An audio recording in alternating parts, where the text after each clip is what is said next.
So hello everyone and welcome back to my channel. तो आज से मैं एक्सप्लेन करने वाला हूँ एक कोरियन ड्रामा जिसका नाम है द किंग इटर्नल मोनार्च, जो कि एक रोमांटिक फैंटेसी सुपरनेचुरल ड्रामा है जिसमें हमें टाइम ट्रैवल, पैरेलल वर्ल्ड और मल्टीपल टाइम लाइंस का कंसेप्ट देखने को मिलेगा। तो ये कहानी सेट है कोरिया में, लेकिन दो अलग दुनिया की। सिंपली कहूँ तो अपना हीरो बिलोंग करता है किंगडम ऑफ कोरिया से और हीरोइन बिलोंग करती है एक पैरेलल वर्ल्ड की रिपब्लिक ऑफ कोरिया से। तो कहानी की शुरुआत में हमें एक जादुई बांसुरी के बारे में बताया जाता है जिसमें असीम शक्तियां हैं। जिसके पास भी ये बांसुरी होगी वो दुनिया में राज कर सकता है, वो टाइम ट्रैवल कर सकता है, अलग पैरेलल वर्ल्ड में जा सकता है, महामारी ठीक कर सकता है, बारिश ला सकता है। ऐसे बहुत सारे पावर्स थे उस बांसुरी में जो अभी किंगडम ऑफ कोरिया के राजा के पास थी। साल था 1994 का, जब राजा के सौतेले भाई लिरिम ने उस बांसुरी को हासिल करने का डिसाइड किया। लिरिम ने अपने कुछ सोल्जर्स के साथ मिलकर राजा के प्राइवेट पैलेस में जाकर उन्हें मार दिया और बांसुरी लेकर वो निकल नहीं जा रहा था। लेकिन तभी राजा का 8 साल का बेटा लीगोन वहाँ पर आ जाता है, जिसे बांसुरी की आवाज यहाँ तक खींच लाई थी। राजा को मरा हुआ देखकर वो भागकर उनके पास आता है। लिरिम उसे देखकर कहता है कि अब तुम एक अनाथ हो। जो सुन लीगोन वहाँ पड़ी एक तलवार बहुत ही मेहनत से उठाता है और लिरिम की ओर वार करता है, जिससे लिरिम के हाथ की बांसुरी 2 टुकड़ों में कट जाती है। लीगोन उसी के साथ ही रॉयल गार्ड्स को ऑर्डर करता है गद्दार लिरिम को जेल में डालने का, और उसे पता नहीं था कि ये सभी लिरिम के साथ ही मिले हुए हैं, इसीलिए वो सभी लीगोन पर गन तान देते हैं। पर लिरिम गुस्से में बांसुरी के टुकड़े से लीगोन के गर्दन पर वार कर देता है। लीगोन को वो मारने ही वाला था कि तभी अचानक वहाँ पर एक कैप पहना हुआ मास्क मैन आ जाता है जो लिरिम की सोल्जर्स पे गोली चलाने लग जाता है। तो वो बंदा अकेले इन सब का सामना करता है। अब इन गोलीबारी की आवाज सुनकर राजा के रॉयल गार्ड्स इस तरफ आने लगे थे, जिसे देख लिरिम बांसुरी का एक हिस्सा लेकर ही यहाँ से भाग निकलता है।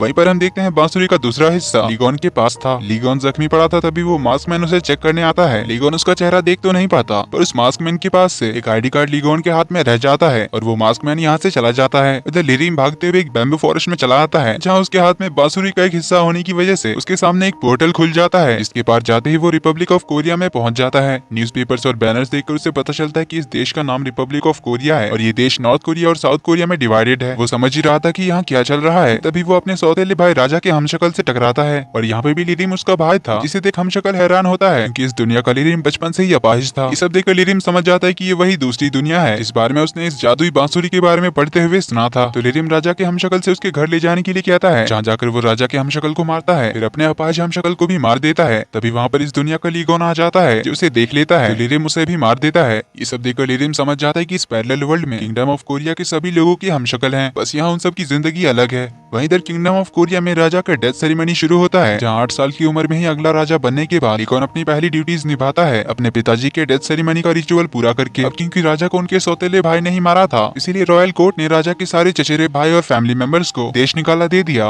इधर रिपब्लिक ऑफ कोरिया में लिरिम बांसुरी के पावर्स को इस पैरेलल वर्ल्ड के चक्कर को समझ चुका था, इसीलिए वो अपने हमशक्ल की डेड बॉडी को किंगडम ऑफ कोरिया जाकर समंदर के किनारे फेंक देता है, जिससे किंगडम ऑफ कोरिया के लोगों को बिलीव हो जाता है कि गद्दार लिरिम मर चुका है। इधर 8 साल का छोटा राजा लीगोन अपने डैड के डेथ से बहुत दुखी होता है। तभी उसकी मुलाकात हुई नन्हे जोयोंग से, जो उसे चीयर अप करने आता है। हर जगह वो लीगोन के पीछे पीछे ही जाता है, इसीलिए लीगोन को काफी चिढ़ होता है। तो उससे पूछता है कि तुम बार बार अंदर कैसे आ जाते हो, आखिर तुम हो कौन और तुम्हारे डैड कौन है। जोयोंग कहता है कि मेरे डैड तुम्हारे डैड के दोस्त हैं। लीगोन सारे रिचुअल्स को पूरा कर लेता है। इसके बाद वो बहुत ज्यादा रोता है क्योंकि अब वो अकेला हो चुका था। तो उसे हेड कोर्ट लेडी कंसोल कर रही होती है। जोयोंग भी हमेशा की तरह उसके पीछे आ जाता है और लीगोन को रोता हुआ देखकर ये भी बैठकर बहुत ज्यादा रोने लग जाता है। उसे देख लीगोन उठकर एक तलवार लेकर आता है और जोयोंग को रोना बंद करने के लिए कहता है और बताता है कि आज से तुम मेरे अटूट तलवार हो, इसीलिए रोना बंद करो। जिससे जोयोंग चुप हो जाता है और यहीं से इनकी दोस्ती हो जाती है। इधर समंदर के किनारे से लिरिम की जो डेड बॉडी मिली थी उसकी ऑटोप्सी राजकुमार बोयोंग करते हैं, जो कि लीगोन के पिताजी के चचेरे भैया थे। वो एक डॉक्टर भी थे और सिर्फ उन्हें ही किंगडम ऑफ कोरिया में रहने का इजाजत था। तो वो लिरिम की डेड बॉडी का ऑटोप्सी करते हैं। इसमें वो समझ गए थे कि ये लिरिम की बॉडी नहीं है, पर अभी सिचुएशन को संभालने के लिए उन्हें ये झूठ बोलना ही पड़ेगा कि यही गद्दार लिरिम की बॉडी है और उसकी मौत रॉयल गार्ड्स के गोली से ही हुई है, जिसके बारे में वो हेड कोर्ट लेडी को बताते हैं। इधर लिरिम तो बिंदास दोनों दुनिया में ट्रैवल कर रहा था, जहाँ वो किंगडम ऑफ कोरिया में उसके जो साथी सोल्जर्स थे उन सभी को इस दुनिया से रिपब्लिक ऑफ कोरिया में ले जाता है। जिसके बाद हमें 25 साल बाद का सीन दिखाया जाता है। साल था 2019 का। किंगडम ऑफ कोरिया में राजा लीगोन घुड़सवारी करने जाने की तैयारी कर रहा था। वहीं जोयोंग राजा के रॉयल गार्ड्स का कैप्टन बन गया था। हॉर्स राइडिंग के लिए जाने से पहले लीगोन अपने रूम की ओर जाता है, जहाँ पर हेड कोर्ट लेडी, जिन्हें लीगोन दाइमा कहकर बुलाता है, तो वो लीगोन के रूम में टैलिस्मैन छुपा कर रख रही थी ताकि वो सेफ रहे और उसे एक अच्छी लाइफ पार्टनर मिले। लेकिन लीगोन उन्हें ये सब छुपाते हुए देख लेता है, तो वो ये सारे टैलिस्मैन निकालकर डस्टबिन में फेंक देता है और कहता है कि दाइमा, मैंने आपको बताया है ना कि मुझे अभी शादी में कोई इंटरेस्ट नहीं है, इसलिए मेरे कमरे में अब से ये टैलिस्मैन छुपाना बंद करो। ये बोलकर वो अपनी घुड़सवारी करने चला जाता है, पर दाइमा दोबारा से वो टैलिस्मैन लीगोन के रूम में छुपा देती है। तो घुड़सवारी के बाद प्राइम मिनिस्टर को लीगोन से मिलने आती है, जहाँ वो हर हफ्ते लीगोन को रिपोर्ट देने आती तो है, पर वो उससे कुछ ज्यादा ही चिपकती है, जिससे प्रेस वाले उनकी साथ में फोटोज खींच लेते हैं, जिससे पब्लिक में इन दोनों के रिलेशन को लेकर गॉसिप चलती रहती है। इधर दाइमा तो लीगोन की शादी कराने की पीछे पड़ी बढ़ी रहती है, पर लीगोन का हमेशा एक ही जवाब रहता है कि उसे अभी शादी नहीं करनी है। इसके बाद लीगोन एक रोइंग कंपटीशन में पार्टिसिपेट करता है, जहाँ बहुत सारे लोग इस कंपटीशन को देखने आए थे। लेकिन तभी उस भीड़ में हम एक लड़की को भागते हुए देखते हैं, जिसने एक रैबिट हुडी पहनी हुई थी और उसके पीछे कुछ गुंडे पड़े हुए थे। लीगोन इस रोइंग कंपटीशन को जीत जाता है, तो वो अपनी टीम के साथ जीत की खुशी मना ही रहा था कि तभी उन गुंडों में से एक हवा में गोली चला देता है, जिससे सब लोग डर कर जमीन पे बैठ जाते हैं। तो ये गुंडा उस लड़की को बाहर निकलने के लिए कहता है। इतने में लीगोन के सारे गार्ड्स उन्हें घेर कर खड़े हो जाते हैं और उन गुंडों को अरेस्ट कर लेते हैं। जोयोंग लीगोन को प्रोटेक्ट कर रहा था, पर तभी लीगोन उस रैबिट हुडी वाली लड़की को देखता है, जो मौका देकर भागने लग जाती है। तो लीगोन उसके पीछे भागने लग जाता है, काफी दूर तक उसका पीछा करता है, लेकिन एक जगह पर आकर उसे मिस कर देता है। कुछ ही देर बाद उसे ढूंढता हुआ जोयोंग भी यहाँ पर पहुंच जाता है और उसके अचानक यहाँ आने के बारे में पूछता है। लीगोन कहता है कि मैंने उस हुडी वाले पर्सन को देखा। जोयोंग को कुछ समझ नहीं आता, तो पैलेस में आने के बाद उससे अच्छे से पूछता है कि आखिर वो कौन था जिसके पीछे आप इतनी दूर भागे थे। लीगोन कहता है कि उस हुडी पहने मिस्टीरियस पर्सन को भागता हुआ देखकर मुझे लगा कि वो वही पर्सन था जिसने मुझे 25 साल पहले बचाया था। तो कुवॉन आज तक उस मिस्टीरियस मास्क मैन को ढूंढ रहा था जिसने उसे लीरियम से बचाया था। लीगोन एक किताब निकालता है, इसके अंदर वो आईडी कार्ड होता है जो 25 साल पहले उस मिस्टीरियस मास्क मैन के पास से लीगोन को मिला था, और ये आईडी कार्ड था सियोल पुलिस स्टेशन की लेफ्टिनेंट जोंग तेउल की, जो की कहानी की फीमेल लीड है। लीगोन आईडी कार्ड को देखता है, इसमें आईडी इशूइंग डेट थी 11 नवंबर 2019 की। लीगोन आज का डेट चेक करता है तो आज था 10 सितंबर 2019, इसलिए कुवॉन को आज तक समझ नहीं आया था कि आईडी कार्ड 11 नवंबर 2019 में कैसे इशू हो सकता है, जो डेट अभी तक आया ही नहीं था। इधर हम रिपब्लिक ऑफ कोरिया में तेउल को देखते हैं, जो कि अपनी टीम के साथ मिलकर गुंडों को पकड़ती है और अपने डिटेक्टिव फ्रेंड शिंजे के साथ मिलकर एक मर्डर केस की छानबीन भी शुरू करती है। इधर लीगोन को दोबारा से वो रैबिट हुडी पर्सन दिखाई देता है, तो लीगोन अपने घोड़े में चढ़कर उसके पीछे जाने लगता है। इसका पीछा करते हुए वो उसी बैम्बू फॉरेस्ट में पहुंच जाता है, जहाँ गुवॉन के पास उस जादुई बांसुरी का टुकड़ा होने की वजह से पैरेलल वर्ल्ड का पोर्टल खुल जाता है। इसके अंदर जाते ही गुवॉन भी रिपब्लिक ऑफ कोरिया में पहुंच जाता है और इस पोर्टल के खुलने की वजह से इस दुनिया में टाइम कुछ देर के लिए रुक जाता है, जो इस वक्त रिपब्लिक ऑफ कोरिया में मौजूद लीरियम को महसूस होता है। इधर तेउल ट्रैफिक में होती है, तभी वो अपने कार की साइड से घोड़े पर लीगोन को जाता हुआ देखती है। लीगोन को घोड़े पर देखकर सभी लोग तो हैरान रह जाते हैं। तो तेउल उसे रास्ते से घोड़े को हटाने के लिए कहती है, पर लीगोन को उसकी आवाज सुनाई नहीं देती। तो तेउल अपनी कार के ऊपर पुलिस वाली सायरन लगाती है और अपनी कार लेकर उसके सामने चली जाती है और उसे अपना घोड़ा लेकर रास्ते से हटने के लिए कहती है। लीगोन तो तेउल को देखकर हैरान रह जाता है, तो वो घोड़े से उतरकर उसके पास जाता है और उसके गले में टंगी आईडी कार्ड देखता है और उससे कहता है कि फाइनली मैंने तुम्हें ढूंढ ही लिया, लेफ्टिनेंट जोंग तेउल। इससे पहले तेउल से कुछ पूछती, लीगोन तेउल को गले लगा लेता है, जिससे तो तेउल भी शॉक्ड रह जाती है, पर फिर उसे दूर हटाकर कहता है कि अबे वो कर क्या रहा है। आईडी देखकर समझ नहीं आया कि मैं कौन हूँ। इस पर लीगोन कहता है कि तो तुम इस दुनिया में थी। तो तेउल पूछती कि तुम हो कौन और तुम्हारा नाम क्या है, तुम्हारा आईडी कार्ड दिखाओ। लीगोन कहता है मेरा कोई आईडी कार्ड नहीं है। तो तेउल पूछती फिर तुम्हारा नाम क्या है और तुम हो कहाँ से। लीगोन बताता है कि मैं किंगडम ऑफ कोरिया का राजा हूँ और मैं एक टाइम एंड स्पेस के पोर्टल में ट्रैवल करके इस दुनिया में पहुंचा हूँ। पहले मैं यहाँ सब कुछ देखकर कंफ्यूज था और अब मुझे समझ आ गया है कि ये एक पैरेलल वर्ल्ड है। पर तेउल को उसकी बातें बकवास लगती है, इसलिए वो लीगोन को ट्रैफिक रूल वायलेट करने के लिए और एक ऑन ड्यूटी पुलिस ऑफिसर को बिना परमिशन के टच करने के लिए अरेस्ट करके पुलिस स्टेशन ले जाती है, जहाँ रिकॉर्ड में लिखने के लिए वो उसका नाम पूछती है। लेकिन लीगोन तो उससे बस यही कहे जा रहा था कि मैं तुम्हें अपना नाम बता तो सकता हूँ, पर तुम मेरा नाम नहीं ले सकती। तो उसकी बकवास बातें सुन तेल उसका नाम गेदोंग करके लिख देती है और लीगोन का सारा सामान सीज कर लेती है। उन्हें चेक करके उसके बारे में पता लगाने के लिए तो उसके पास से किंगडम ऑफ कोरिया के कुछ कार्ड्स मिलते हैं और वहाँ के करेंसी नोट्स, जिन्हें तेल नकली समझकर सीज कर लेती है और उन्हें चेक करने के लिए भेज देती है। फिर लीगोन के बारे में पता करने के लिए उसके फिंगरप्रिंट्स भी ले लेती है। इधर किंगडम ऑफ कोरिया में दाइमा भी काफी परेशान होती है गुवॉन के अचानक गायब होने की वजह से। इधर जोयोंग भी अपने रॉयल गार्ड्स के साथ लीगोन को ढूंढने में लगा हुआ था, जहाँ बैम्बू फॉरेस्ट में आकर उसे लीगोन के घोड़े के पैरों के निशान मिलते हैं। घोड़ा लेकर जाने से पहले लीगोन ने गार्ड से कहा था कि जोयोंग को बता देना कि मैं उस रैबिट हुडी पर्सन के पीछे जा रहा हूँ। जो जानकर जोयोंग उन गुंडों से पूछताछ करने जाता है जो लोग उस रैबिट हुडी पर्सन के पीछे पड़े थे। तो वो जोयोंग को बताते हैं कि वो एक लड़की है जिसका नाम लूना है, जो उनका पैसा लेकर भागी थी। तो जोयोंग पुलिस से उस लड़की को जल्दी ढूंढने के लिए कहता है। इधर तेउल लीगोन को जेल में बंद कर देती है, जहाँ लीगोन तो अंदर बैठने के लिए चेयर भेजने के लिए कहता है, क्योंकि राजा साहब तो कभी जमीन पे बैठे नहीं थे। पर तेउल इसकी कोई बात ही नहीं सुनती। तभी यहाँ पर यूनसप नाम का एक बंदा आता है जो कि किंगडम ऑफ कोरिया के जोयोंग का हमशक्ल था। उसे यहाँ पर देखकर लीगोन तो शॉक्ड रह जाता है, तो उसे बुलाने लग जाता है कि वो जोयोंग मैं यहाँ पर हूँ। यूनसप तेउल से पूछता है कि ये है कौन और ये मुझे जोयोंग क्यों कह रहा है। तेउल कहती है कोई पागल जो अपने आप को राजा कहता है। यूनसप इस दुनिया में पुलिस ट्रेनी था, इसीलिए वो तेउल को कुछ डॉक्यूमेंट्स देकर नाचते हुए यहाँ से जाने लगता है, जिसे तक लीगोन कहता है कि ये जोयोंग तो नहीं हो सकता। तभी तेउल को फॉरेंसिक से कॉल आता है। तो तेउल फॉरेंसिक ऑफिसर से मिलने जाती है, जिससे उसे पता चलता है कि लीगोन का फिंगरप्रिंट उनके देश के किसी भी इंसान से मैच नहीं करता। जो सुन तेउल हैरान होती है, पर ऑफिसर कहते कि शायद ये कोई मिसिंग चाइल्ड हो सकता है, इसीलिए इसका डीएनए टेस्ट करने के लिए इसके कुछ सैंपल्स ले लेना।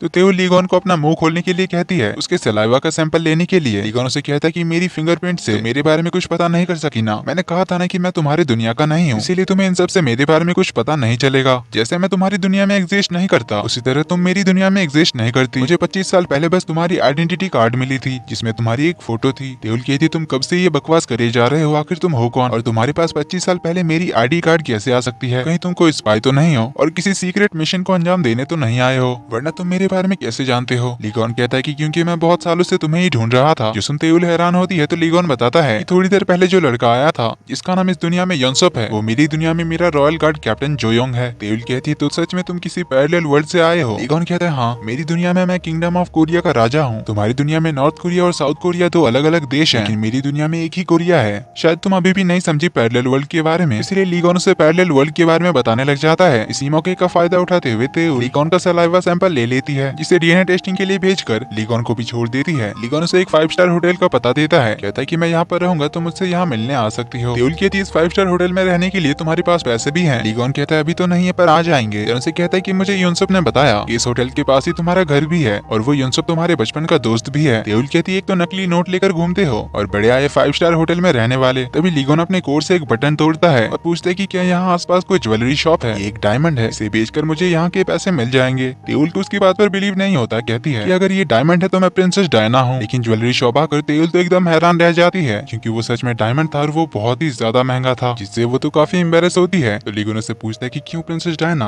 अब तो बिलीव हुआ ना? तो इसी के साथ पार्ट 1 का एंड यहीं पर होता है। कहानी आगे काफी इंटरेस्टिंग होने वाली है। जल्दी ही मिलते हैं अगले पार्ट में। वीडियो पसंद आई तो वीडियो को लाइक कर देना, चैनल पर पहली बार आए तो do subscribe and hit the bell icon. मिलते हैं अगले पार्ट में, तब तक के लिए take care and bye bye.